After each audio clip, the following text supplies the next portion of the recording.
Je n'ai jamais vraiment compris le concept de la belle-mère, jusqu'à ce que je rencontre la mère de mon mari, Juliette. Dès que je suis entrée dans sa vie, j'avais l'impression d'être entrée sur un champ de bataille. Je m'appelle Camille, et voici l'histoire de ma vengeance contre la femme qui a rendu ma vie un enfer. Juliette est une femme redoutable, avec une présence imposante et une voix qui pouvait briser du verre. Ses yeux bleus perçants semblaient toujours me désapprouver, comme si j'étais une invitée indésirable dans la vie de son fils. Mais ce qui m'a le plus blessée, c'est que mon mari, Louis, semblait toujours être de son côté, me laissant me battre seule. Un week-end ensoleillé, Louis a décidé qu'il était temps pour nous de rendre visite à ses parents. Malgré mes réserves, j'ai accepté d'y aller, espérant que peut-être cette fois-ci, les choses seraient différentes. Alors que nous arrivions à leur somptueuse demeure, je ne pouvais pas me débarrasser du malaise qui s'était installé en moi. En sortant de la voiture, j'ai pris une profonde respiration, me préparant pour ce qui m'attendait. La grande porte d'entrée s'est ouverte, et là se tenait Juliette. Ses cheveux parfaitement coiffés, encadrant son visage sévère. Eh bien, si ce n'est pas Camille, m'a-t-elle accueilli avec un sourire glacial, son ton empreint d'un mépris à peine dissimulé. Vous avez certainement pris votre temps pour venir? J'ai forcé un sourire et répondu « Bonjour Juliette, c'est un plaisir de vous voir. » Elle a jeté un coup d'œil à ma tenue décontractée, un éclat de désapprobation dans ses yeux. « Ah, je vois que vous n'avez pas pris la peine de vous habiller convenablement pour l'occasion. Louis, vous devez vraiment apprendre à votre femme les bonnes manières. » Louis, debout à côté de moi, est resté silencieux, apparemment déchiré entre sa loyauté envers sa mère et son amour pour moi. C'était une position précaire dans laquelle il se trouvait souvent, tiraillé entre les deux femmes les plus importantes de sa vie. Réprimant ma frustration, j'ai rassemblé le courage de parler. « Juliette, je comprends votre préoccupation, mais je suis à l'aise dans ce que je porte. » Ses yeux se sont étroits, et sa voix dégoulinait de condescendance. « Bien sûr, ma chère, le confort semble être votre priorité. » J'ai senti une vague de colère monter en moi, mais je l'ai avalée, déterminée à ne pas la laisser me provoquer. Cette visite était censée être paisible, une occasion de réconcilier nos différends et de trouver un terrain d'entente. Mais je ne savais pas que Juliette n'avait aucune intention de me faciliter les choses. Alors que nous entrions dans la maison, je pouvais sentir le regard désapprobateur de Juliette fixé sur moi. Elle n'a pas perdu de temps à critiquer ma façon de marcher, de m'habiller et même de parler. Ses paroles étaient comme des couteaux transperçant mon cœur fragile. « Camille, vous devez vraiment travailler sur votre posture, » a-t-elle remarqué d'un ton hautain. « Une dame doit se tenir avec grâce et élégance, pas se traîner comme une roturière. » J'ai senti Louis se déplacer inconfortablement à côté de moi, déchiré entre soutenir sa mère et me défendre. C'était un schéma familier qui avait eu un impact sur notre relation. Luttant pour garder mon calme, j'ai répondu « Juliette, je comprends que vous avez certaines attentes, mais je suis qui je suis. Je ne peux pas me changer pour entrer dans votre moule. » Ses yeux ont étincelé d'indignation. « Vous devriez vous considérer chanceuse, Camille. » Mon fils est un bon parti, et pourtant tu sembles déterminé à gâcher cette opportunité avec ton entêtement. Je me suis mordu la lèvre, luttant contre les larmes et les mots qui menaçaient de sortir.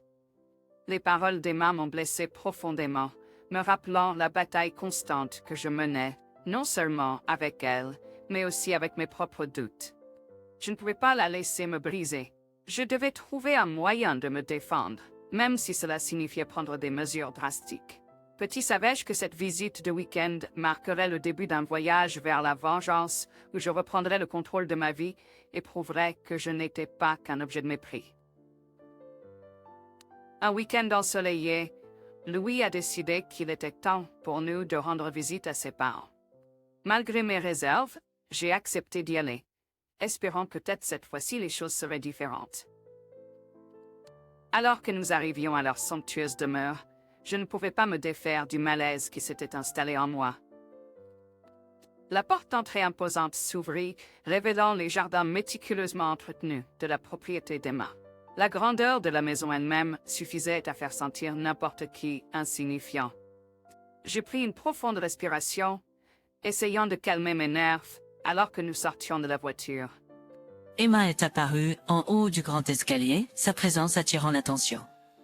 Ses cheveux argentés parfaitement coiffés scintillaient sous la lumière du soleil, et son regard acier a croisé le mien avec un mélange de mépris et d'amusement. Eh bien, si ce n'est pas Camille, dit-elle d'un ton sucré, sa voix dégoulinant de fausse gentillesse. Je suppose que tu as enfin trouvé ton chemin ici. J'ai affiché un sourire poli sur mon visage, déterminé à ne pas me laisser atteindre par ses commentaires méprisants. Oui, Emma, ça fait un moment. Comment vas-tu? Elle a offert un sourire condescendant, ses yeux me scrutant de la tête aux pieds. Oh, tu sais, occupée avec des affaires importantes. Contrairement à certaines personnes, j'ai une vie au-delà des distractions superficielles. J'ai serré les poings, luttant contre l'envie de répliquer. Louis se tenait à côté de moi, son regard passant mal à l'aise entre sa mère et moi, une indication claire de la bataille qui se jouait en lui.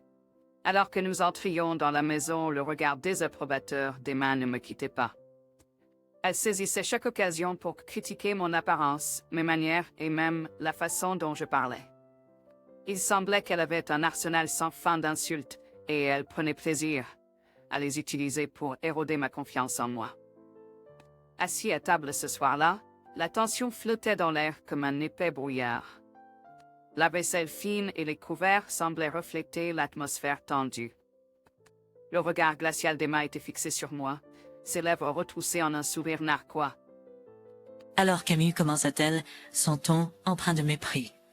Dis-moi, comment as-tu réussi à convaincre Louis de t'amener ici? Est-ce ta personnalité charmante ou peut-être ta ruse? J'ai jeté un coup d'œil à Louis, le suppliant silencieusement de me soutenir. Il a baissé les yeux, évitant mon regard, son silence en disant long. J'ai jeté un coup d'œil à Louis, le suppliant silencieusement de me soutenir. Il a baissé les yeux, évitant mon regard, son silence en disant long. Rassemblant mon courage, j'ai répondu, ma voix ferme, Juliette, je n'ai pas convaincu Louis de m'amener ici. Nous sommes mariés, et en tant que sa femme, j'ai une place légitime à ses côtés. Sophie laughed, a cold, mirthless sound that sent shivers down my spine.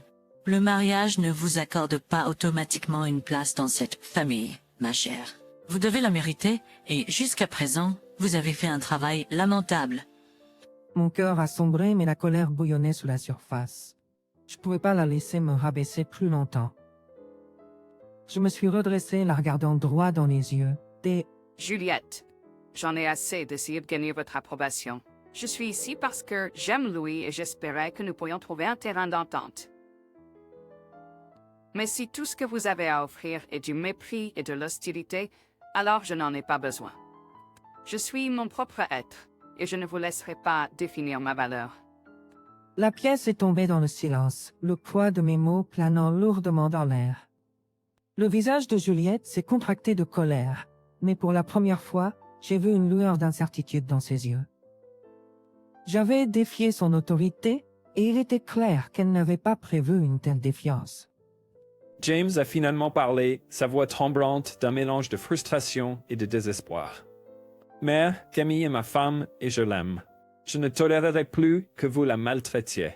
Le visage de Juliette s'est durci, sa voix tranchante lorsqu'elle a répondu.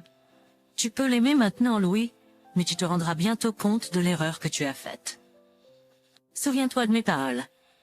J'ai jeté un coup d'œil à Louis, reconnaissante pour son soutien, mais incertaine de ce que l'avenir nous réservait. La bataille avait été déclenchée, et puis je savais que tout le monde y plus qu'un aboyable. La vengeance commençait à prendre forme dans mon esprit, et j'étais déterminé à la mener à bien. La tension dans l'air s'intensifiait à chaque heure qui passait. Alors que nous étions assis autour de la table du dîner ce soir-là, les insultes de Juliette ont atteint leur paroxysme. Elle m'a accusé d'être une profiteuse, de séduire Louis pour mettre la main sur sa richesse. Je pouvais plus. Les vannes de mes émotions ont explosé et je me suis retrouvé engagé dans une amère dispute avec elle. Vous n'avez pas le droit de me juger, Juliette. Ai-je exclamé, ma voix tremblante d'un mélange de colère et de douleur.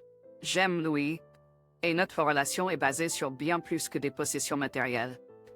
Les yeux de Juliette se sont rétrécis, son visage se contractant de rage. Ah, ne me faites pas rire, Camille. Tu n'es qu'un parasite accroché à mon fils pour tout ce qu'il vaut. Tu ne seras jamais assez bien pour lui. Mes mains se sont serrées en poids, mon cœur battant dans ma poitrine. Je ne pouvais plus supporter ces attaques incessantes.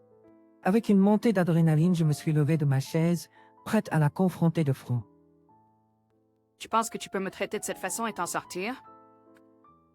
Ai-je sifflé ma voix empreinte de détermination? Eh bien, réfléchis à nouveau. Je ne serai plus ton punching ball. Sophie s'est levée, sa silhouette imposante, projetant une ombre sur moi.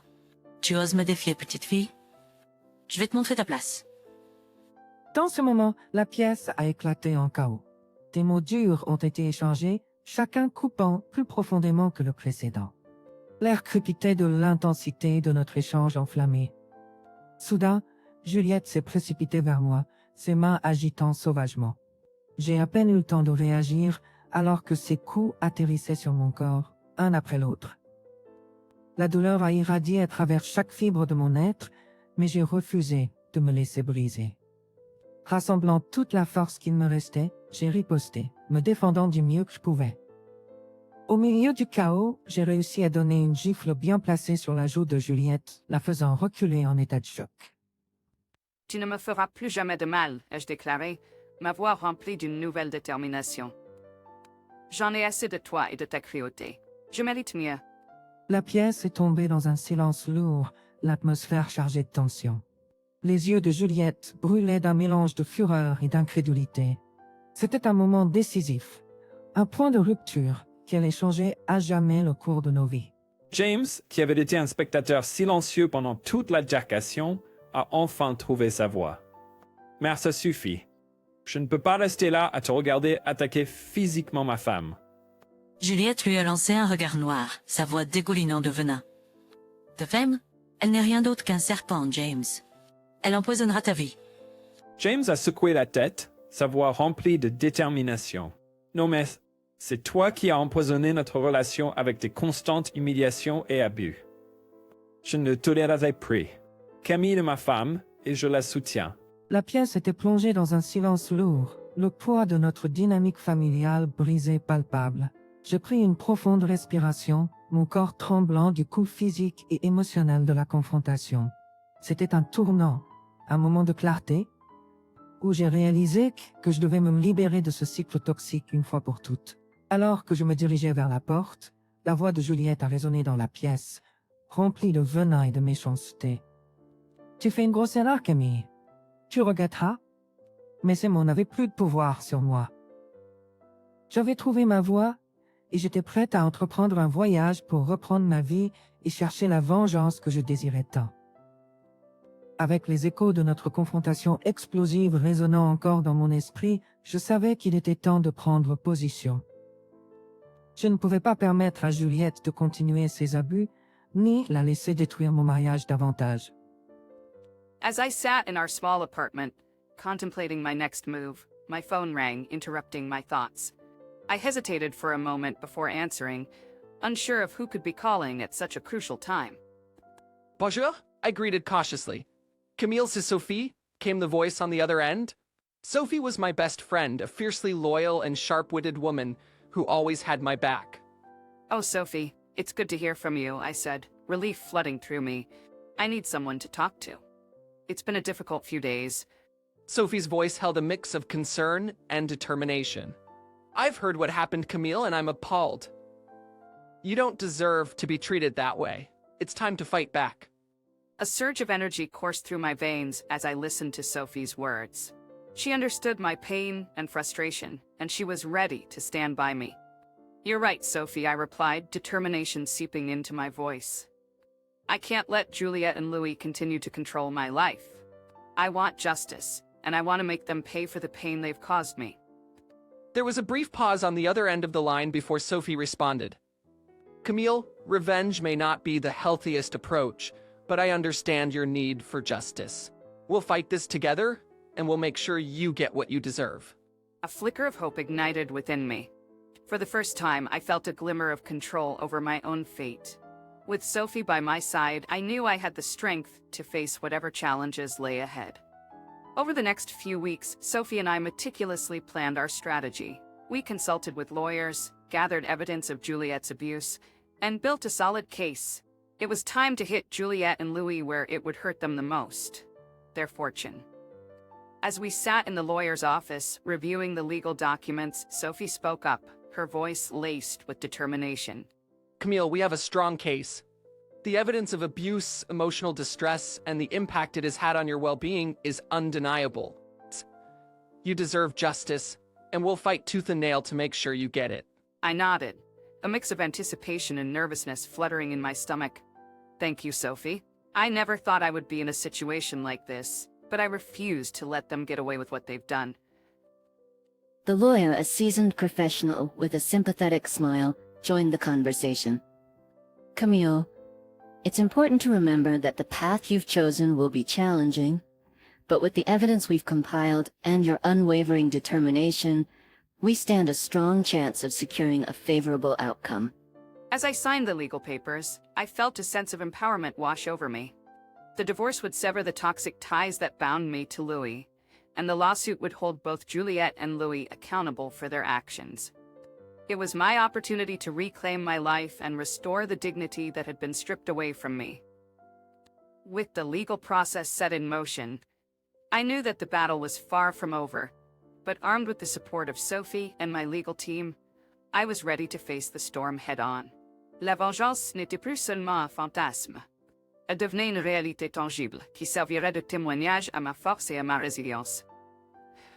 La salle d'audience était remplie d'une atmosphère d'anticipation alors que le jour du procès arrivait.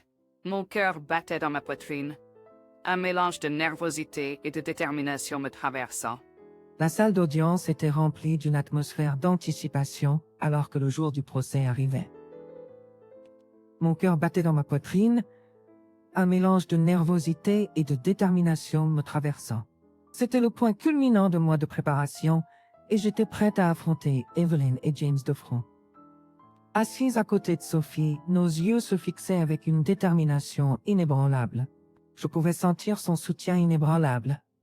Sa présence me donnait de la force et me rappelait que je n'étais pas seule dans cette bataille. Alors que les procédures commençaient, la salle d'audience bourdonnait du son de murmures et de chuchotements. Evelyn, vêtue d'un ensemble élégant, entra dans la pièce avec une assurance, tandis que James se glissait à côté d'elle, son visage marqué d'un mélange de culpabilité et d'appréhension. Le procès commença avec chaque partie présentant ses arguments et ses preuves.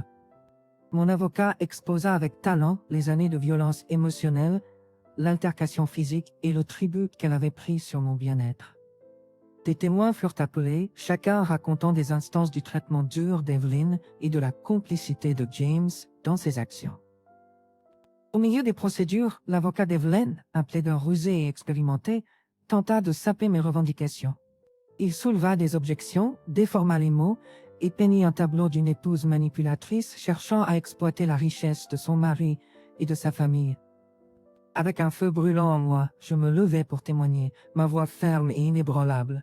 Votre honneur, je me tiens ici, non pas en tant qu'ex-femme vengeresse, mais en tant que survivante. J'ai enduré des années de tourments émotionnels et de violences physiques aux mains de ma belle-mère, pendant que mon mari restait les bras croisés.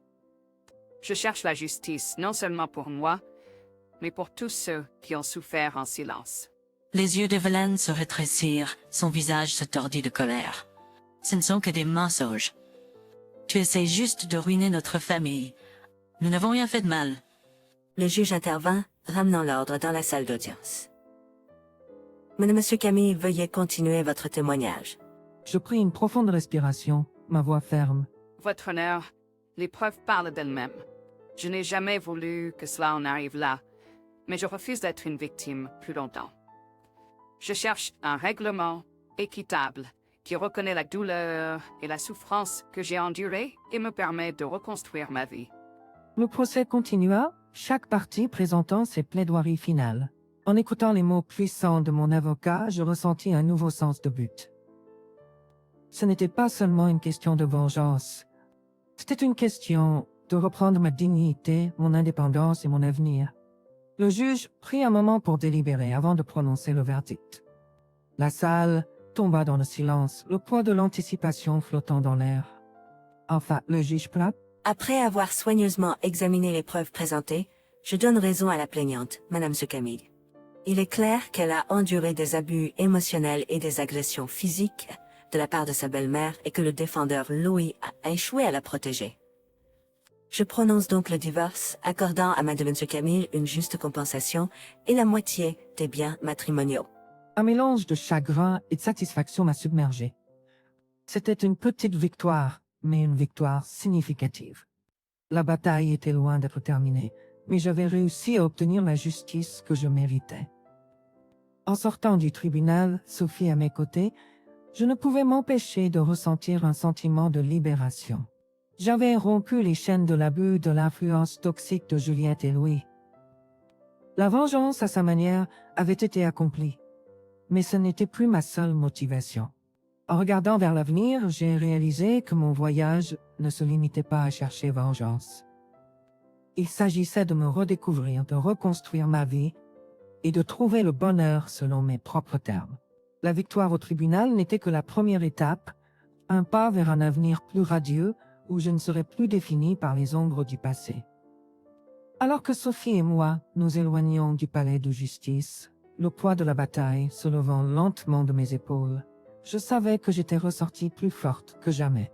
J'étais prête à embrasser les possibilités qui se présentaient et à saisir ma nouvelle liberté à pleines mains.